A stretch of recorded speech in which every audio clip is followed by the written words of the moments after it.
Process है। गीता जी अध्याय number 17 के श्लोक नंबर 23 में कहा कि ओम तत्सत इति निर्देश है ब्रह्मण त्रिविध समर्थ है। ब्रह्मण माने सचिदानंद घन ब्रह्म यानी परम अक्षर ब्रह्म, उत्तम पुरुषोत्तम, इसके पाने का, सनातन परम धाम में जाने का, सचखंड में निवास स्थान पाने का और जन्म मरण से मोक्ष पाने का कौन सा मंत्र है? 17वें अध्याय के 23वें श्लोक में कहा कि ओम तत्सत इति निर्देश है ब्रह्मण त्रिविध समर्थ है। उस सच्चिदानंद ब्रह्म ने माने सच्चिदानंद घन ब्रह्म का, परम अक्षर ब्रह्म का पाने का, आदि पुरुष परमेश्वर के पाने का, ये 3 मंत्र के जाप का निर्देश है, नथिंग एल्स। इसके अतिरिक्त कोई भी हरे राम हरे कृष्ण सीताराम राधे श्याम अन्य कोई भी जाप हम करते हैं वो मोक्ष प्राप्ति का नहीं है। तो उसके लिए हमने कौन से मंत्र हैं? ये ओम तत्सत। ओम तो सरपुरुष का और तत् ये अक्षर पुरुष का, तत् सांकेतिक है, ओम सीधा है और सत भी सांकेतिक है। ये सत भी सांकेतिक है, ये परम अक्षर ब्रह्म का। ये तत् और सत ये सांकेतिक है, ये पूर्ण परमात्मा कबीर देव ने, परम अक्षर ब्रह्म ने स्वयं आकर के बताया है।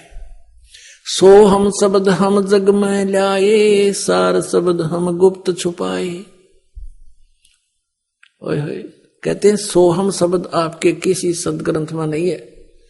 आपके जो 52 अक्षर के लेख तुम लिखते हो उनमें ये मंत्र नहीं है, सोहम मंत्र नहीं है। और ये सोहम शब्द हम जग में लाए, सार शब्द हम गुप्त छुपाए।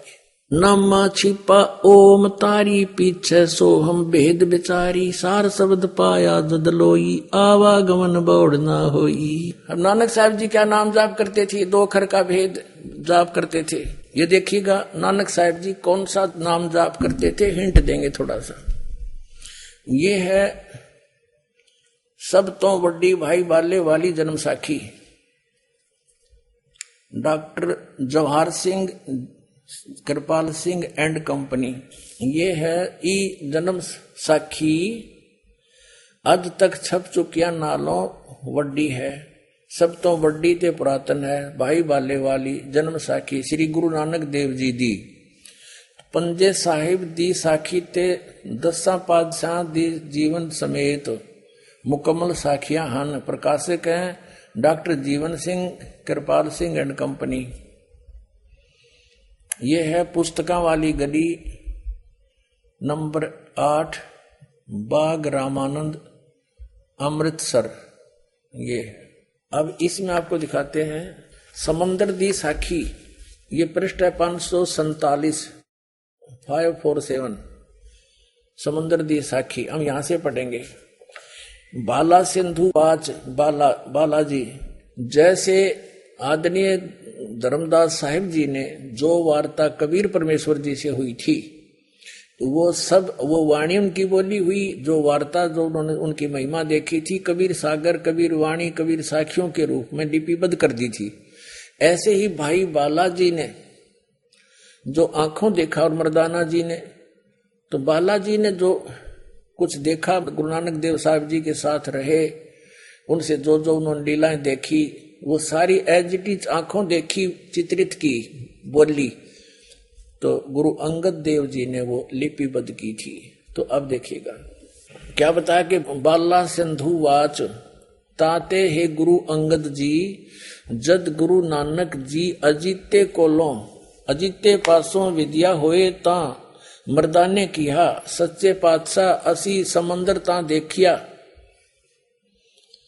पर लंका ना देखी, जिथे रामचंद्र जी चढ़ाई कीती है। ता गुरु जी ने कहा चलो भाई बाला ते मर्दाना तुहानो रंज नहीं करना, आखी मीटो। जा आखी मीट के यानी आंखें बंद करके खोलियां, ता समंदर दे कंडे जाई खड़े होए ते आखण लगे बाला ते मर्दाना मेरे पीछे पीछे चले आओ, मुखों वाहिगुरु वाहिगुरु कहिंदे आओ।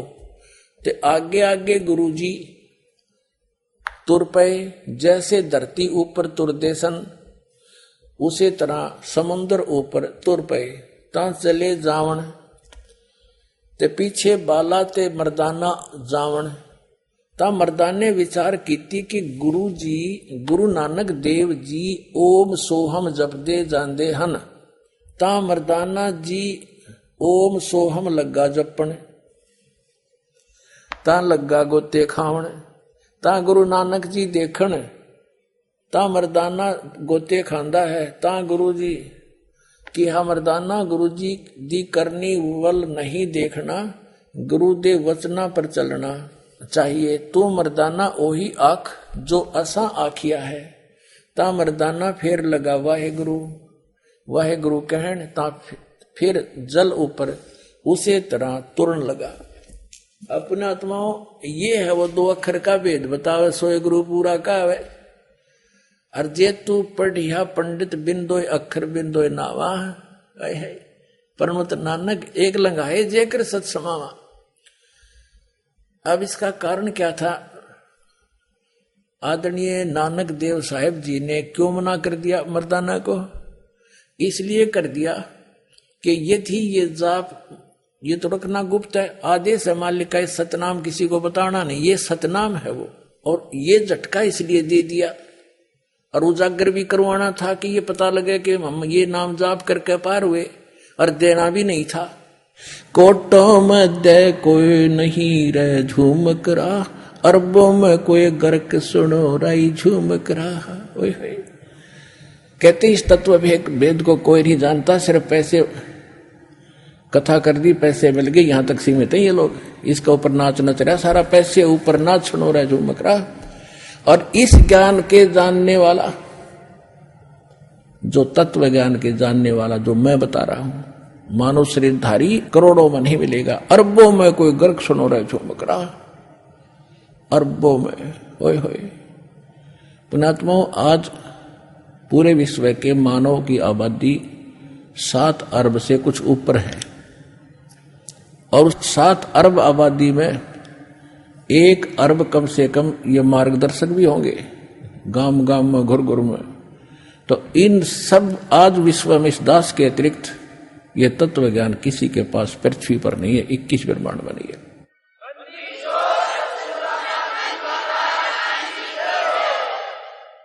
तो आप जी का कितना सौभाग्य है, और सराहो आपकी किस्मत, और धन धन करो उस परम पिता को जिसने आपको ऐसे समय में जन्म दिया। धन है आपके माता पिता जिनसे जन्म हुआ, और इसका पूर्ण लाभ उठाओ। महाराज जी, वर्तमान समय में प्रसिद्ध भविष्य वक्ताओं के अनुसार वह महान संत कौन है?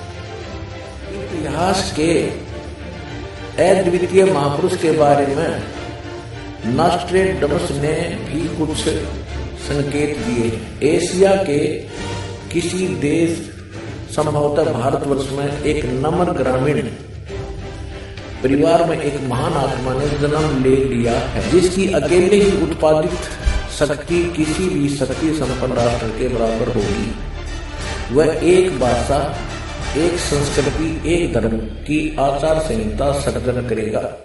अब जैसे आपको बहुत बार इस समय के विषय में और इस दास के विषय में बहुत सी भविष्यवाणियां भी आपको सुनाई गई है कि ये ऐसा अनमोल समय है पुण्यात्माओं। एक फ्लोरेंस नाम की भविष्यवक्ता अमेरिका की थी, वो भारत के संत के बारे में गुणगान कर रही है।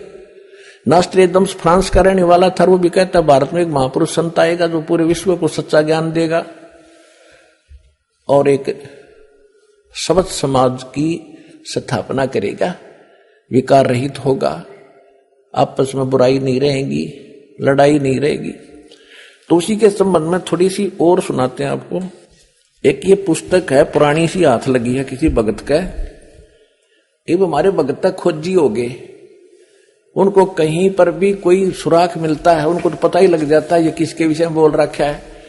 अब नॉस्ट्रेडमस की भविष्यवाणी या किसी भी संत की, उस संत के विषय में जो भविष्यवाणी है, कोई किसी पर सेट कर रहा है, कोई किसी पर कर रहा है, वो पूरी हो ही नहीं सकती।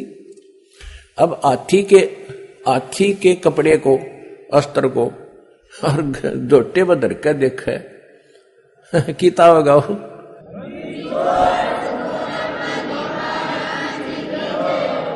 वो तो हाथी पे फिट होगा, वो जिसका है।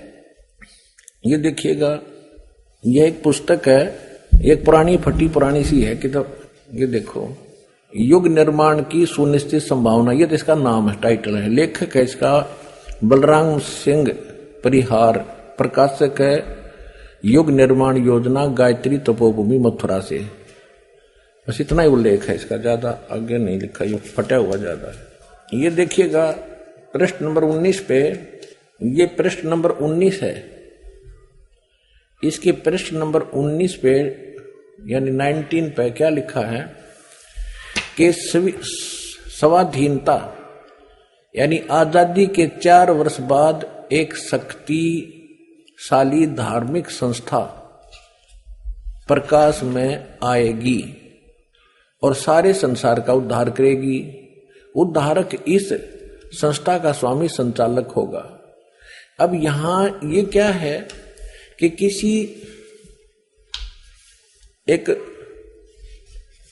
भविष्यवाणी है, हंगरी नाम का कोई भविष्यवक्ता था, उसकी ली है इसने, अपनी पुस्तक तैयार की है, लोगों की सुना के पढ़ पढ़ा के, तो इसने अपने हिसाब से इन्होंने उस पर सेट कर रखी है। इसका अर्थ ये था कि 1947 में भारत स्वतंत्र हुआ, उसके 4 वर्ष बाद दास का जन्म हुआ 1951 में। इसका अर्थ तो ये बनता है कि स्वाधीनता के 4 वर्ष बाद 1951 में एक संत का जन्म होगा जो धार्मिक संस्था को ऐसी बनाएगा जो पूरे विश्व का कल्याण करेगी।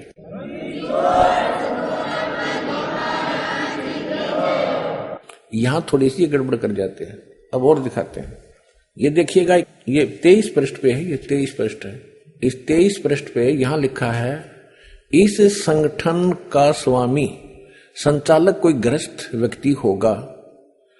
अब तक दुनिया में सबसे बड़े विचारक के रूप में ख्याति प्राप्त करेगा। वह व्यक्ति सामाजिक उत्तरदायित्वों से लेकर संसार के सब देश शांतिपूर्ण कैसे रहें, उसकी यह व्यवस्थित आचार संहिता तैयार करेगा। उसके जीवन भर के संग्रहित विचारों को यदि एक पुस्तक में लिखा जाए तो बहुत बड़ी पुस्तक बन जाएगी। इसका अर्थ यह है। यहां एक 29 पृष्ठ पे देखिएगा, 29 पृष्ठ पे, एशिया के किसी देश संभवतः भारतवर्ष में एक नम्र ग्रामीण परिवार में एक महान आत्मा ने जन्म ले लिया है, जो एक महान आध्यात्मिक क्रांति का सूत्रपात, संचालन और नियंत्रण करेगा। इसके पीछे क्रियाशील आत्माओं की शक्ति होगी जो संसार की वर्तमान विकृत परिस्थितियों को बदल डालेंगी।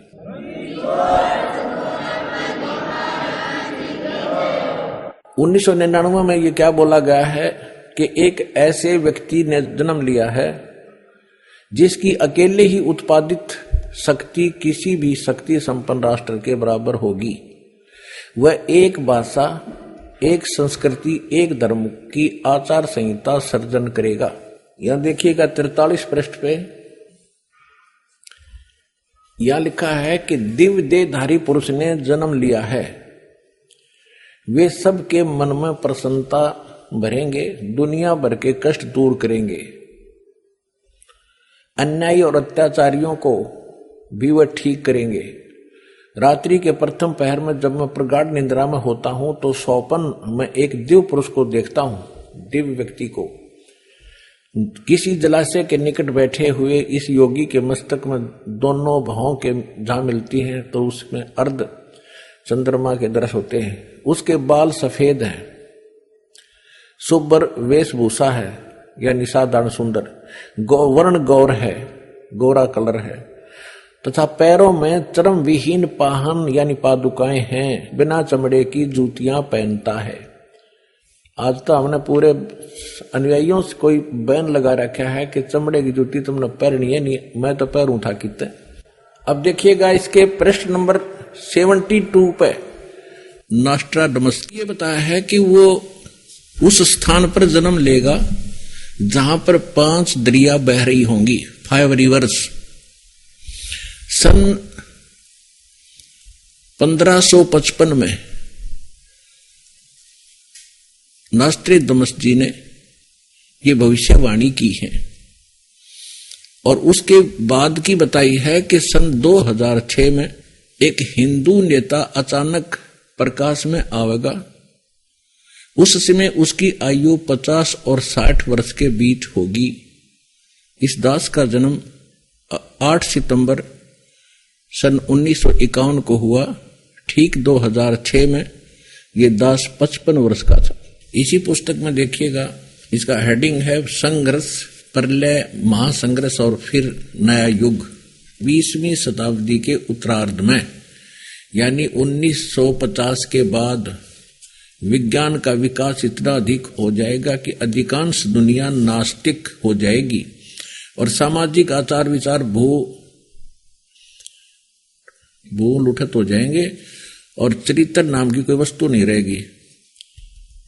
फैशन की धूम मचेगी और घरों में लोग नाम को रहने वाले रह जाएंगे। अधिकांश लोग इधर उधर रमने और गलियों में भोजन करने वाले हो जाएंगे। इन परिस्थितियों को मैं अपनी तरह का एक विश्वविख्यात व्यक्ति किसी महान धर्मनिष्ठ पूर्वी देश में जन्म लेगा। यह व्यक्ति अकेला ही अपने छोटे छोटे सहयोगियों द्वारा सारे संसार में तहलका मचा देगा। यह ऐतिहासिक महापुरुष ऐसे महासंघर्ष को जन्म देगा कि घर घर नगर नगर में अंतर्धुन छट जाएगा। इस अंत्यक्रांति का समय 20वीं शताब्दी के अंत और 21वीं शताब्दी के प्रारंभ का है। इसे स्पष्ट हो गया कि सन 2000 20वीं शताब्दी समाप्त हुई और 21वीं शताब्दी अब चल रही है 2013 वाली है। तो इस समय के लिए नॉस्ट्राडमस ने कहा है, ना कि पूर्व के किसी महापुरुषों के बारे में।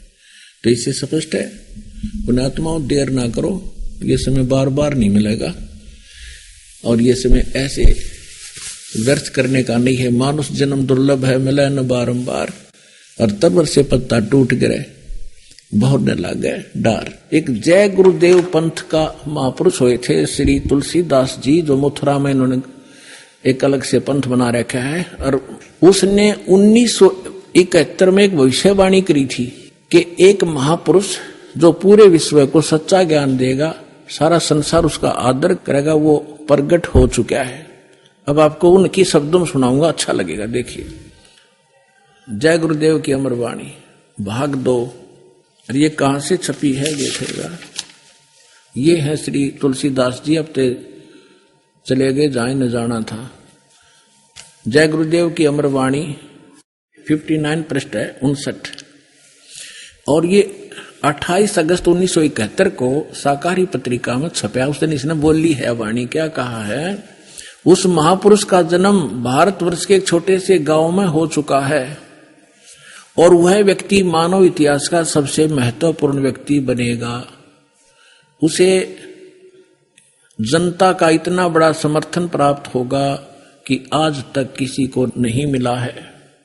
वह महापुरुष नए सिरे से विधान को बनाएगा और वह विश्व के संपूर्ण देशों पर लागू होगा। उसका एक झंडा होगा, उसकी एक भाषा होगी। 50 पृष्ठ पे 7 सितंबर 1971 को इसने भविष्यवाणी की और उसमें क्या बताया कि वह अवतार जो 28 अगस्त को इसने बताया था 71 में, वह अवतार जिसकी लोग प्रतीक्षा कर रहे हैं 20 वर्ष का हो चुका है। पुण्यात्माओं, इस दास का जन्म 8 सितंबर 1951 को हुआ और ये दास 7 सितंबर 1971 को पूरा 20 वर्ष का हो चुका था। एक फ्लोरेंस नाम की भविष्य वक्ता हुई है अमेरिका में और उसने इस दास के बारे में, एक महापुरुष के बारे में, ये तो आप कहने की जरूरत नहीं, बार बार कहना अच्छा भी ना लगता, अब पे पता लग जाएगा सब सारे लक्षणों को जब आपके रूबरू किया जाएगा। ये है वो बहन जिसका फोटो है फ्लोरेंस की इतनी भविष्यवाणियां सच साबित हुई हैं कि कोई उनकी भविष्यवाणियों पर शक तक नहीं कर सकता। वैज्ञानिक भी उनकी भविष्यवाणियों के सच होने से आश्चर्यचकित है। फ्लोरेंस ने अपनी भविष्यवाणी में कई बार भारत का जिक्र किया है। The fall of sensational culture नाम की अपनी पुस्तक में उन्होंने लिखा है, सन 2000 आते आते प्राकृतिक संतुलन भयावह रूप से बिगड़ेगा। लोगों में आक्रोश का भावना प्रबल होगी, दुराचार पराकाष्ठा पर होगा। पश्चिम देशों के विलासितापूर्ण जीवन जीने वालों में निराशा, बेचैनी और अशांति होगी। अतृप्त अभिलाषाएं और जोर पकड़ेंगी, जिससे उनकी अपनी कटुता बढ़ेगी। चारों ओर हिंसा और बर्बरता का वातावरण होगा। गरीब संपन्न व्यक्तियों की संपत्ति छीनेंगे, ऐसा वातावरण होगा और चारों ओर हाहाकार मच जाएगा। अब देखो, अब ये भविष्यवक्ता कह रही है कि अगर वो संत ना आता तो ऐसी दशा भारत की हो जाती, लोग एक दूसरे ने लूटने लग जाते। अब इसने तुरंत फिर क्या कहा कि उस संत की विचारधारा से वो घातक माहौल टल जाएगा। देखिए, ऐसा वातावरण होगा और चारों ओर हाहाकार मच जाएगा। लेकिन भारत से उठने वाली एक नई विचारधारा इस घातक वातावरण को समाप्त कर देगी। वह विचारधारा वैज्ञानिक दृष्टि से लोगों में सामंजस्य और आपसी भाईचारा और भाईचारे का महत्व समझाएगी। वह यह भी समझाएगी कि धर्म और विज्ञान में आपस में विरोध नहीं है। आध्यात्मिकता की उच्चता और भौतिकता का खोखलापन सबके सामने उजागर करेगी। ये बता रहे हैं तो आपके लिए और ज्यादा गोल्डन चांस है। सभी पुण्यात्माओं ने देर नहीं करनी चाहिए। महापुरुष बार बार कोई झूठ बोल रहे हैं। परमात्मा ने कहा, सब संत कहें, और ये भविष्यवक्ता बताने लग रहे जो इस देश से भी संबंधित नहीं थे, और फिर भी नहीं समझोगे तो कति बालक हो तुम, तो बुद्धि ही नहीं दी फिर आपको। देखिएगा, इसने अपनी दूसरी पुस्तक golden light of new era में भी लिखा है, जब मैं ध्यान लगाती हूं तो अक्सर एक संत को देखती हूं, गौर वर्ण के, आगे लिखना भूल गया, सफेद बाल थे, बिना दाढ़ी मूछ का। यहां देखिएगा, जब मैं ध्यान लगाती हूं तो अक्सर एक संत को देखती हूं, गौर वर्ण के। उस संत के ललाट पर गजब के तेज होता है। उनके माथे पर, ललाट पर आकाश से एक नक्षत्र के प्रकाश की किरणें निरंतर बरसती रहती हैं। मैं देखती हूं कि वह संत अपनी कल्याणकारी विचारधारा तथा अपने सत चरित्र प्रबल अनुयायियों की शक्ति से पूर्ण विश्व में नए ज्ञान का प्रकाश फैलाएगा। आप देख रहे हो, बंदी छोड़ के बच्चे कहां कहां जा करके दूर दूर जा करके आज प्रचार कर रहे हैं परमात्मा के ज्ञान का। वह संत अपनी कल्याणकारी विचारधारा तथा अपने सत चरित्र प्रबल अनुयायियों की शक्ति से संपूर्ण विश्व में नए ज्ञान का प्रकाश फैला रहे हैं। वह संत अपनी शक्ति निरंतर बढ़ा रहे हैं। उनमें इतनी शक्ति है कि वह प्राकृतिक परिवर्तन भी कर सकते हैं।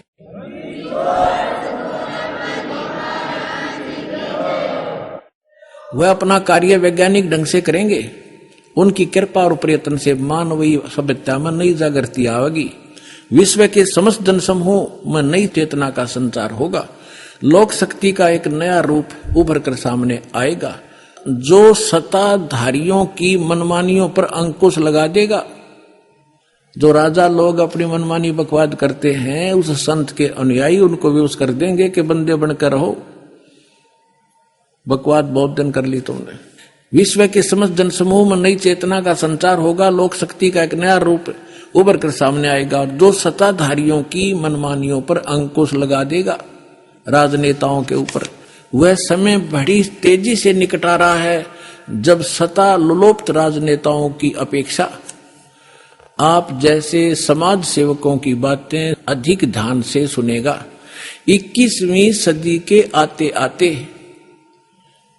एक नई विचारधारा पूरे विश्व को प्रभावित करेगी।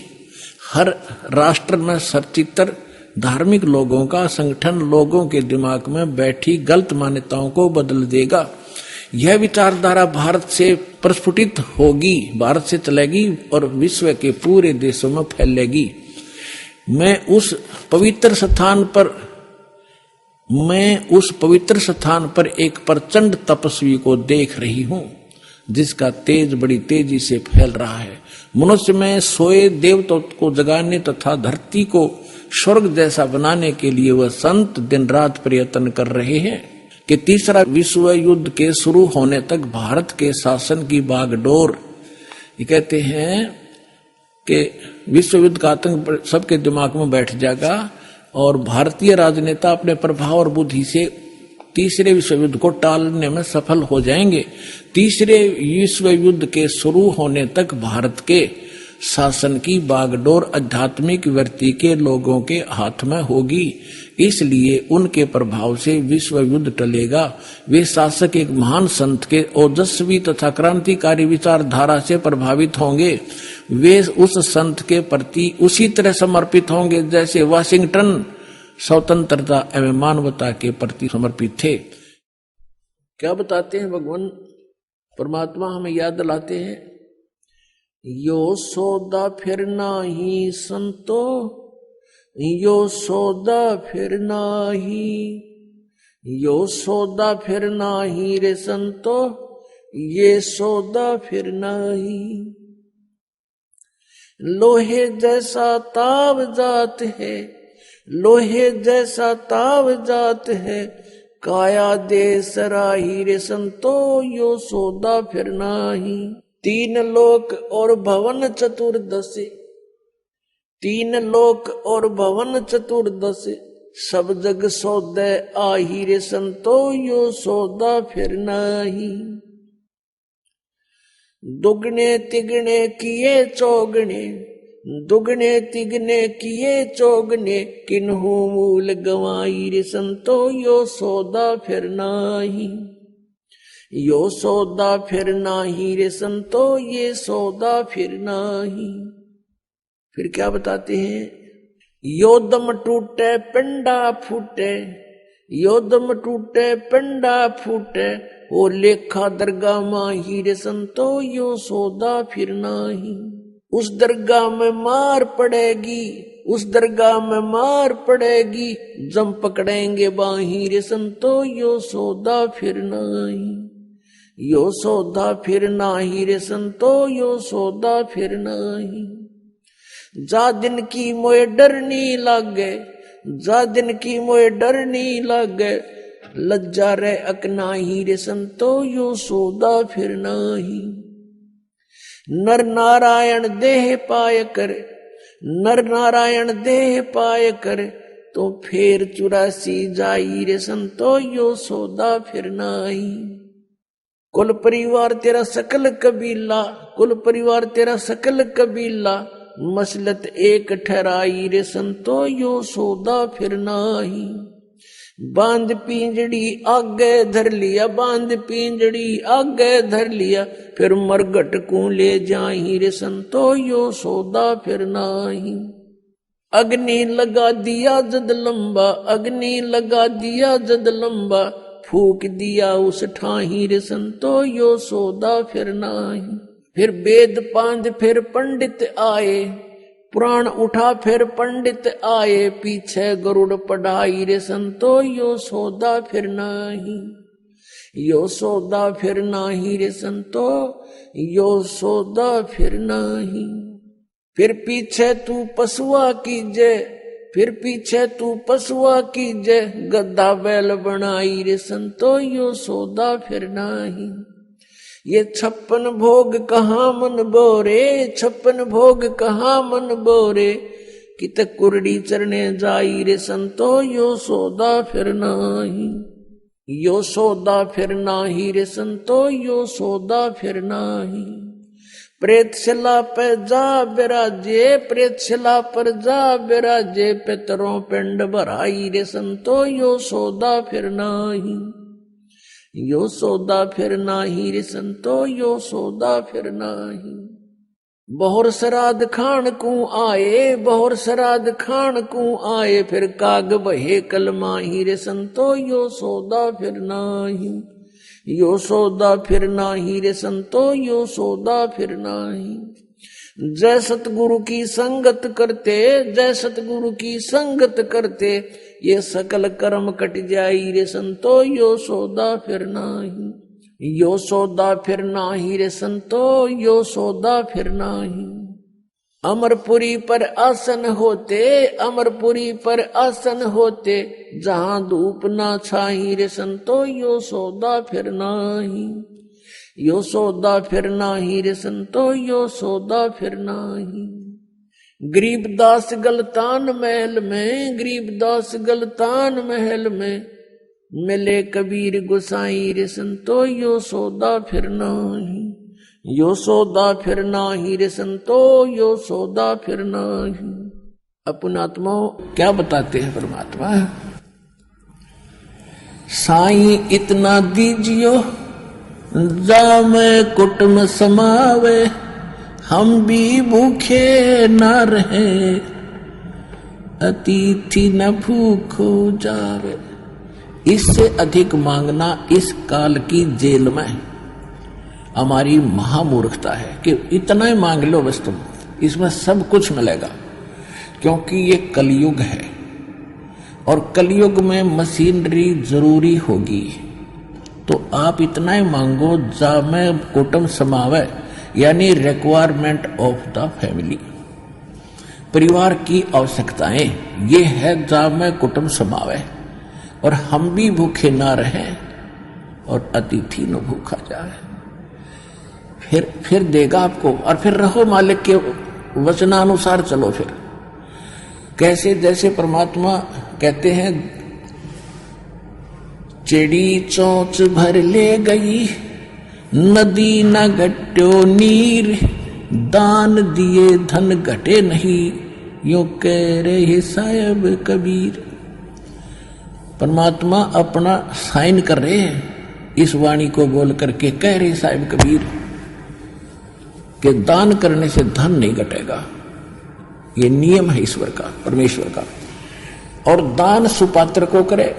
गुरु बिन माला फेरते, गुरु बिन देते दान, गुरु बिन दोनों निष्फल हैं, चाहे पूछो वेद पुराण।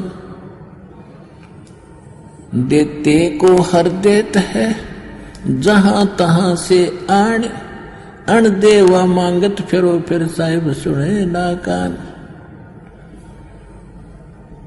अब परमात्मा ने एक भूमिका करके दिखाई हमारे को कि साईं इतना दीजियो जिसमें कुटुंब समावे।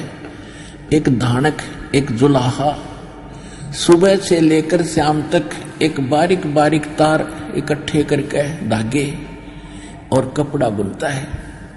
एक दिन में मुश्किल से भी 5 फुट 10 फुट बना पाता है, 5 फुट 4 फुट, और बहुत लंबा सैकड़ों फुट का तार वो थान बनाना पड़ता है। ताना बनाते थे, वो हफ्ते में पूरा होता। उसकी जो मेहनताना मालिक को मिलता है, उसमें से अपने परिवार के लिए जो आवश्यक सामग्री थी, खाद्य पदार्थ लाते और शेष बच जाते, उसको सत्संग और भंडारा में लगाया करते थे। इस प्रकार परमात्मा हमें उदाहरण देते हैं कि इस लोक में आप भगवान की भक्ति अवश्य करो, पूर्ण संत से प्राप्त करके, फिर परमात्मा एक्शन में आवेगा। और वैसे आप ये फार्मूले अपनाओगे तब सफल नहीं हो पाओगे, क्योंकि फिर आपके साथ काल रहेगा, ये मन, और केवल वर्क डन मिलेगा आपको। यहां वर्क से भी अलग मिलेगा आपको, किस्मत से भी नारा देगा परमात्मा, क्योंकि हम परमात्मा से कुछ और मांग ही नहीं रहे, इतना ही मांगते कि हमारी भक्ति बनी रहे और हमें कोई आवश्यक वस्तु का अभाव ना हो, बस इतना सा। अब जैसे ये सोचते हैं अपने बच्चों के लिए ये बना दूं, वो बना दूं। एक लाला जी था, सेठ धनी, उसने अपने मुनीमों से एक दिन अपनी टोटल संपत्ति का, सारी संपत्ति का टोटल करवाया कि कितनी संपत्ति होगी। उन्होंने बताया जी इतनी होगी, मेरी कितनी पीढ़ी इससे निर्वाह कर सकती हैं। उन्होंने बताया कि जी आपकी 5 पीढ़ी तो बैठा खा सकती है, इतनी संपत्ति आपके पास, धन है। अरे भले आदमियों, फिर छठी क्या खाएगी? वो छठी क्या खाएगी? और तो कुछ विधि बताओ। तो उन्होंने कहा जी साधु संत बताते हैं, उनके सत्संग सुनने चाहिए। तो सत्संग में बताया गया कि भाई दान करे, जब धन चाहे तो दान करे, और दान से धन घना मिलता है। और दान में जैसे साधु संत भक्तों को जो दान करा जा वो ज्यादा लाभ देता है। जैसे यहाँ तो सारे साधु संत आते हैं, भगत, असली भगत तो यहाँ आते। फिर भी जो भी जैसा मालिक के नाम पर कहीं के जंगलों में झोपड़ियों में बैठे थे साधु भक्त, तो पिछले संस्कारी होते, पिछले पुण्य उनको प्रेरित करते हैं, तो वो कहीं ना कहीं बैठ कर राम राम करते ही रहते हैं। लेकिन भविष्य का चार्जर उनके पास है नहीं, पिछले पुण्यों उनके पास हैं, जिस कारण से प्रेरित होकर के इतना बड़ा फैसला लिया, जंगल में बैठे या कहीं भी कोई साधना कर रहे हैं। तो उनके पिछले पुण्य ही वहां फल रहे होते हैं। एक आधे को आशीर्वाद दे दे, उन्हें लाभ हो जाए, उसको रोटी मिल जाए, ऐसा चल रहा था इनका काम। तो एक साधु था, ज्ञान था, भगत, और पति पत्नी थे दोनों, वहां रहते थे। उनको मालूम था यहाँ भगत हैं। तो उस लाला जी ने क्या किया, सेठ ने सभी मुंशियों को कहा कि नौकरों को साथ लो और आसपास जितने भी साधु संत हैं सबको आटा दे आओ, किसी को जो मांगे खांड दावल चाल सब ले जाओ और दे के आओ। अब देते हुए आ रहे थे, उस भगत के यहाँ आए। उन्होंने कहा कि ले भगत जी, हमारे लाला जी ने आपके लिए एक सीधा भेजा है, यानी आटा चावल खांड नमक आदि दाल आप ले लो। उसने अपनी पत्नी से कहा कि देखना कितना सामान अपने पास है। उसने कहा जी शाम का हमारे पास है। शाम का है? कहा जी। उन्होंने कह दिया भी हम नहीं लेते, हमारे पास शाम का सामान है। तो वो कहने लगे भगत फिर कल भी खा लियो। बोला कल की कल देखी जाएगी, अब नहीं ले हम। बोले कमाल की बात है। उन्होंने नहीं लिया तो वापस लेकर आ गए। वो सेठ ने पूछा तुम दे के क्यों नहीं आए? वो एक और वहां भी था, उसने गिन रखे थे, सारे गिनवा रखे थे। उसने कहा जी उन्होंने ये नहीं लिया। क्यों नहीं लिया? उसने ये कहा कि शाम का तो है, सुबह का भगवान और देगा, आप देगा, हम टेंशन नहीं लिया करते। अब उस लाला जी का सिकरो घूमया फिर दिमाग का, अरे तेरा गजब हुई हो, मैं तो छठी पीढ़ी का ठेका ले रहा हूं, सुबह की भी परमात्मा पे छोड़ दी। वहां से चलकर वहां आया, उसने पूछा कि भाई आप ऐसा निर्णय क्यों ले रहे हो, भूखे मरोगे? भूखे? वो कहने लगे भूखे मरा करें वो जो भगवान पर विश्वास नहीं करते, और हमें भगवान आगे से आगे देता। उसने क्योंकि ज्ञान सुन रखा था, लाला जी को बैठा लिया। कहते मां के पेट में जब आप थे कौन टेंशन थी, किसने चिंता थी तेरी? हाँ यह तो बात सही है। जब आप मां के गर्भ से बाहर आए, आपका दांत नहीं थे, आप रोटी चावल आटा नहीं खा सकते थे, और उससे पहले आपकी मां के सतन में दूध